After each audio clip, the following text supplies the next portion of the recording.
BC న్యూస్కి స్వాగతం. వేలూరు కేశవ చౌదరి బూతులు తిడుతూ మహిళ అని చూడకుండా తనపై దాడి చేసి చంపుతామని బెదిరిస్తున్నాడని, తనకు ఆయన నుండి ప్రాణహాని ఉన్నదని, ప్రాణరక్షణ కల్పించాలని కూచి సుజాత తెలిపారు. బుధవారం నెల్లూరు ప్రభుత్వ వైద్యశాలలో మీడియా సమావేశంలో మాట్లాడుతూ తాను చేజర్లలో వీవోఏగా పనిచేస్తున్నానన్నారు. నాగవెల్లటూరు గ్రామంలో పొదుపు గ్రూపులలో వరలక్ష్మి అనే మహిళ లోను తీసుకుని 2 సంవత్సరాల నుండి ₹1 కూడా చెల్లించలేదన్నారు. గ్రూప్ సభ్యులు మీటింగ్ పెట్టుకుని తనను ఆహ్వానించారని, తాను మీటింగులో పాల్గొనడం జరిగిందన్నారు. వరలక్ష్మిని లోను డబ్బులు కట్టాలని తాను అన్నందుకు వరలక్ష్మి భర్త వేలూరు కేశవ చౌదరి మద్యం మత్తులో వచ్చి తనను బూతులు తిడుతూ చెప్పరాని విధంగా ప్రవర్తించి తను కాళ్లతో చేతులతో ఎదపైన కొట్టి అనేక రకాలుగా వేధించాడన్నారు. తాను నెల్లూరు ప్రభుత్వ వైద్యశాలలో చికిత్స పొందుతున్నారన్నారు. తనపై దాడి చేసిన కేశవ చౌదరితో తనకు ప్రాణహాని ఉన్నదని, జిల్లాధికారులు ఆయనపై చట్టపరమైన చర్యలు తీసుకుని న్యాయం చేయాలని తెలిపారు.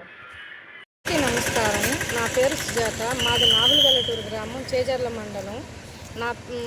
నేను నాగులవెల్లటూరు గ్రామంలో వీవోఏగా పనిచేస్తున్నాను. డ్వాక్రా యాక్చువల్లీ నిన్న రాత్రి నా మీద దాడి జరగడం జరిగింది. నేను మామూలుగా ఎస్సీ కాలనీలో ఒక గ్రూపు గురించి వాళ్ళకి గ్రూప్ ప్రాబ్లంగా ఉందని చెప్పి నా దగ్గరికి వచ్చారు. వాళ్ళు వచ్చిన తర్వాత ఇట్లాగా ఒక పర్సన్ డబ్బులు కట్టడం లేదమ్మా, 2.5 సంవత్సరం అయింది, వాళ్ళు మేమంతా కట్టేసాము, మాకేదో ఈ గ్రూప్ నుంచి క్లోజ్ చేసుకుంటాం, మా అమౌంట్ నాకు ఇప్పించండి అని చెప్పి 9 మంది సభ్యులు వచ్చి నా దగ్గర చెప్పడం జరిగింది. సరే, నేను అదేవిధంగా ఒక సాయంత్రం 6 గంటలు, ఉదయం డే టైం అయితే పనులకు వెళ్తూ ఉన్నారని సాయంత్రం 6 గంటల ఆ టయాన నేను ఆ కాలనీకి వెళ్ళడం జరిగింది. వెళ్ళి ఆ గ్రూప్ మీటింగ్ పెట్టడం జరిగింది. ఆ గ్రూప్లో వరలక్ష్మి అనే జూగుంట వరలక్ష్మి అనే ఒక సభ్యురాలు ఒక 65,000 లోన్ తీసుకొని 2.5 సంవత్సరం అయినా ₹1 కూడా కట్టలేదు. వాళ్ళు సభ్యులకు మధ్య వాగ్వాదం జరిగింది. ఆ వాగ్వాదంలో అతని భర్త మద్యం మత్తులు తాగి ఇష్టం వచ్చినట్టు సభ్యుల్ని నేను వెళ్ళిన వీవోఏగా నేను తిట్టడం జరిగింది. అది ఏమనడంగా అది దుర్భాషలాడుకొని, సరే రేపు పొద్దున బ్యాంకుకి పోయి తేల్చుకుందాము అని సర్ది చెప్పుకొని జరగడం వచ్చి నేను ఇంటికి వచ్చేసాను. కానీ మా ఇంటికి వచ్చిన తర్వాత అక్కడ కాలనీలో వాళ్ళు తగ్గు పెట్టుకున్నారంట. వరలక్ష్మి అనే పర్సన్ వచ్చి ప్రమీల అనే వ్యక్తి మీద కారుపొడి చల్లి దాడి జరగడం జరిగింది.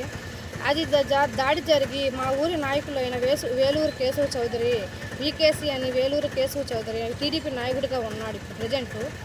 అతను ఇంటిలో దాక్కునింది. ఆ వరలక్ష్మి అనే ఆ పర్సను అతనికి ఇంట్లో పనిచేసే అమ్మాయి. కానీ ఆ పని చేస్తుందని తప్పో ఒప్పో తెలుసుకోకుండా, ఏమి అనుకోకుండా ఆ తప్పు చేసిన మనిషికి సమ్మతించి యువతలు వాళ్ళందరినీ దూషించడం జరిగింది. అది నేను వీవోగా ఉన్నప్పుడే వాళ్ళ ఏంది గొడవ జరుగుతుందని బయటికి వెళ్ళాను. బయటికి వెళ్ళి నన్ను చూసి నన్ను దుర్భాషలాడి, అసలు నీకేం పని, నువ్వు ఈ టయాన కాలనీకి పోవాల్సినంత అవసరం ఏముందని వల్గర్గా మాట్లాడి వల్గర్గా చేశాడు. వల్గర్గా చేసినప్పుడు నేను ఇది చేయటం కరెక్ట్ కాదు కదా, నువ్వు అసలు మాకు కరెక్ట్గా మాట్లాడన్నప్ప అది ఇది అని అన్నాను. నువ్వేందే చేసేది, నేను మాట్లాడేదేను, నువ్వేం చేసుకుంటావు, నీకు ఎవడున్నాడు అని చెప్పి ఆమె నా మీద చేసుకోవడం జరిగింది. చేసుకోవటం కాదు, గుండెల మీద తన్నడం జరిగింది, ఎదురు రొమ్ముల మీద. ఒక ఆడది కొట్టడం అని తప్పు అని తెలిసి కూడా ఒక ఆడదాన్ని ఇష్టం వచ్చినట్టు 10 మంది నడి రోడ్లో కొట్టడం అనేది ఆ నాయకుడు చెల్లుబాటు అవుతుందేమో. ఒకవేళ నాయకుడు అనుకుంటే ఇట్లా చేయొచ్చా? టీడీపీ నాయకుడు రత్నంలో ఉండి కొత్తగా పరిపాలనలో ఉండి చేయటం చాలా తప్పు కదా. ఈ విధంగా చేసి నేను ఎందుకు చేస్తున్నావు అని అంటే, నీకెవడున్నాడు, నువ్వేం చేసుకోపో, ఏం చేసుకుంటా చెప్పుకోపో, నేను కొట్టేది ఏం చేస్తావు, ఇప్పుడు చంపేస్తానని రాళ్ళు కూడా తీసుకొని పైకి వెళ్ళాడు. దాదాపు 1.5 గంట నా మీద దాడి చేశాడు. కానీ ఏ సభ్యులు అక్కడ ఉండేవాళ్ళు కూడా కానీ, అక్కడ నాయకులు కానీ అతని తరఫున మాట్లాడుతున్నారు, అతని తరఫున చూస్తా గమ్ముగా ఉన్నారు. అతను ఏం చేస్తాడో, మేమేం మాట్లాడితే ఏం చేస్తాడో అని భయంతో ఎవరు కూడా నాకు సపోర్ట్ ఇవ్వలేదు. కానీ ఆ టైంలో నేను ఒక్కటే నిలబడి ఏం చేసిన, నన్ను ఆ క్షణంలో ఏం చేసి ఉండేవాళ్ళు. కానీ నాకేం అర్థం కాక మనం 100కి కాల్ చేశాను. కాల్ చేసి పోలీస్కి రెస్పాన్స్ చేశాను. కానీ వాళ్ళు రెస్పాండ్ అయ్యి నన్ను అన్నట్లో ఇట్లో తీసుకొని వచ్చి నెల్లూరులో చేశారు. కానీ ఇది ఇప్పుడు కేసు మళ్ళీ నా మీద రిటర్న్ పెట్టారంట. కానీ నాయకుడిగా ఉన్నోడు ప్రజలకి సేవ చేయాలి కానీ ఇట్లా ఉండకూడదు కదా. ఒక ఆడదాన్నే ఇట్లా చేశాడంటే ఇంకా అతను నాయకుడిగా ఏ విధంగా పనికొస్తాడు? అట్లాంటి నాయకుడిని ఈ తెలుగుదేశం పార్టీ ఎందుకు తీసుకుంటున్నారు? ఏ ప్రస్తాపనలో తీసుకుంటున్నారు? మీరు ఈ విషయాన్ని ఈ విషయాన్ని గురించి బాగా చర్చించి విమర్శించి అక్కడ కనుక్కోండి. ఈ తప్పు ఎవరిదున్న కనుక్కొని అతను నాయకుడిగా పనికొస్తాడా పనికిరాడా? ఇట్లాంటి నాయకులందరినీ మీ పార్టీలో చేర్చుకొని మీ పార్టీ పరువు తీయటం కన్నా ఇంక వేస్ట్ లేదు. ఒక ఆడదాన్ని కూడా ఒక ఉద్యోగ పర్పస్ కింద చేస్తా ఒక మహిళని కొట్టాడంటే ఇంకెంత దూరమైనా చేయగలరు కదా అతను. అది మీరు మీ పార్టీ తరఫున నా అభ్యర్థన అదే. మీరు పెద్దవాళ్ళు గుర్తించి గమనించి అర్హుడు కాదా, ఇది మనం చేసుకుంటే కరెక్టా కాదని ఆలోచించండి దయచేసి. నా బాధ ఈరోజు నాకు జరిగింది, ఈరోజు నాకు న్యాయం జరగలేదని అనుకొని నేను మీకు ముందుకు వచ్చాను. నాకు ఈరోజు జరిగింది, ఇంక రేపు ఇంకొక ఆడదానికి ఇంకొక స్త్రీకి జరగదని గ్యారంటీ ఉంది. అతను గుండా ఇప్పుడు నాకు ప్రాణహాని ఖచ్చితంగా ఉంది.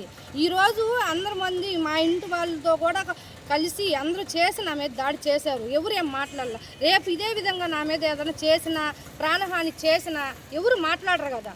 ఇంక నేను అందుకని నేను ఈ మీడియా ద్వారా ప్రతి ఒక్కరికి మీడియా మిత్రులందరికీ చెప్తున్నాను. అదిగాక పార్టీ తరఫున వాళ్ళందరికీ కూడా చెప్తున్నాను. అతన్ని బలంగా శిక్షించి మీరు తప్పు ఎవరితోనే ఆలోచించి నా తప్పు ఎంక్వైరీ చేసుకోండి. ఎంక్వైరీ చేసి అతను అసలు పనికి వస్తాడు, అసలు రాజకీయ పనికి వస్తాడు. అసలు మద్యం మత్తులో ఒక ఆడదాన్ని లాంగ్వేజ్ ఇప్పుడు తన తల్లి ఉంది, చెల్లి ఉంది, దాని భార్య ఉంది, అందరూ ఉన్నారు కదా. అటు కూడా ఒక ఆడదాంతో మనకేం పని అని మాట్లాడుకోవచ్చు కదా. ఆడదంటే అంత చిలకడగా అతనికి ఎందుకు అనిపించింది? అతను వాడుకునే వస్తువేమో ఆడది. ఒకవేళ మద్యం మత్తు తాగి మద్యం మత్తులో తల్లి పెళ్ళామని తెలియకుండా పోద్ది. తల్లి పెళ్ళం కాదు కదా, పెళ్ళం తల్లి కాదు కదా. ఏ విషయమైనా తెలియకుండా ఎట్టబోద్ది. కానీ అది మీరు గుర్తించవలసిందిగా నాయకులందరూ కోరుతున్నాను. పార్టీ తరఫున ప్రధానంగా ఆనం నారాయణ రెడ్డి గారిని కోరుతున్నాను. ఇది అర్హుడు కారని కోరుకొని మీరు ఎంక్వైరీ చేయాల్సిందిగా కోరుతున్నాను. నాకు న్యాయం విచారించి నాకు న్యాయం జరపాలి. ఈ విధంగా జరగకపోతే మళ్ళీ నేను ఇంకొక సభ్యురాలకు కూడా ఇట్టే జరగద్దు.